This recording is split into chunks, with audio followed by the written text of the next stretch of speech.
এই পীরগঞ্জ এবং রামচন্দ্রের মানুষ আজকের দিনে প্রধান অতিথি তারা যখন মানুষকে দেখতে টিকিট দিচ্ছে, আমি শুভেচ্ছা বক্তব্য রাখবেন পীরগঞ্জ পৌর সার্থক ইউনিয়ন বিএনপি আয়োজিত আজকের এই নির্বাচনী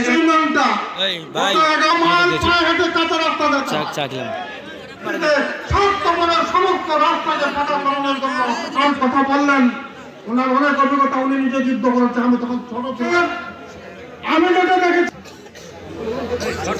1951 ছাত্র শিবির এবং আমাদের ছাত্র দলের সঙ্গে সংঘর্ষ হয়ে তারা হাতের পায়ে গোয়াদ কেটে তাদেরকে হাজিপুরে তারা পঙ্গ করে দিয়েছে।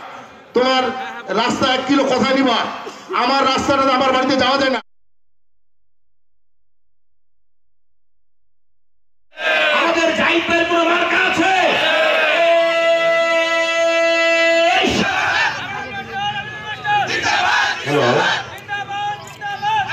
এখানে উপস্থিত রয়েছেন আপনারা যে 18 সালে আমাকে যে এমপি বানিয়েছিলেন, আপনারা বলেন তো, একটু হাত তুলেন, কারা কারা ভোট দিতে পারেননি? ভোট দিতে পারেননি কারা কারা? কেন্দ্রে গিয়ে বা মা বোনরা অনেকেই তো ভোট কেন্দ্রে যেতেই পারেননি। অনেক মানুষ, হাজার হাজার মানুষ কিন্তু ভোট দিতে পারেনি। তো যা